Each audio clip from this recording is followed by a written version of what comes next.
All right, let's dive into something we have all been through. That super awkward moment when you see a face you know you've seen before. You remember everything about them, but their name? Completely gone. Well, it turns out the reason why is a pretty amazing look into how our brains are wired. You know the feeling, right? You're in the grocery store, you lock eyes with someone, and your brain just starts spinning. I know them. I know that face. We talked for like 20 minutes at that party. But the name, it's just a total blank. So what is actually going on here? Well, here is the good news. If you've ever beaten yourself up about this, you can just stop. Seriously, this isn't some kind of personal failure. It's actually a sign that your brain is working like a super efficient machine, just doing what it was designed to do. Okay, so to really get to the bottom of this, we've got to start with how our brains treat faces. And let me tell you, they get the full red carpet VIP treatment. I mean, think about this for a second. Our brains have a whole department, a specialized hardwired unit with just one job, to process faces.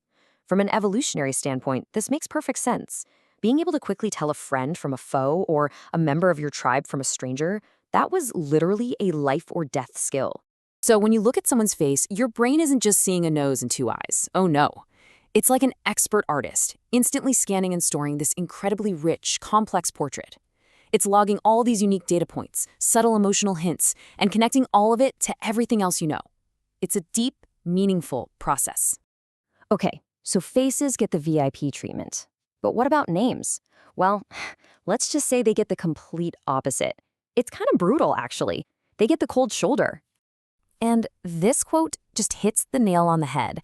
To your brain, a name is nothing more than an arbitrary label. It's just a random string of sounds that, on its own, has zero connection to the actual person.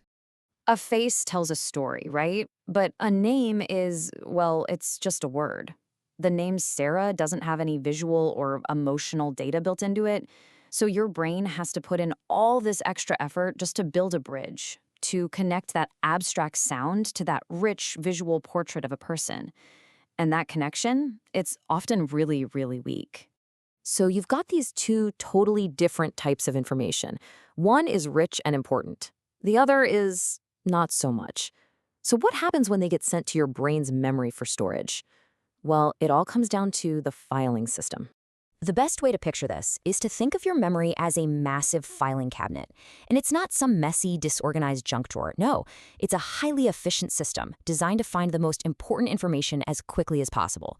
And your brain already knows what it thinks is important. And this is just perfect.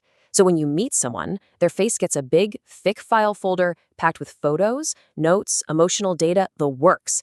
It then gets carefully placed in a special, high-security drawer labeled VIP Faces.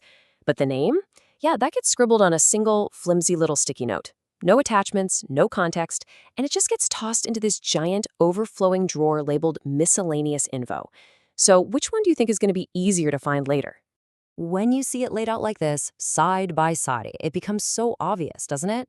On one side, you have faces. Rich, visual, unique, with strong emotional links. They've got their own special processing center in the brain. On the other side, names.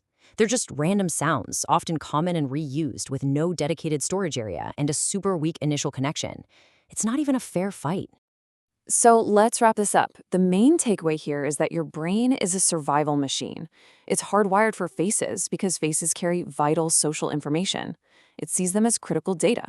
But names, it treats them as non-essential, basically meaningless labels.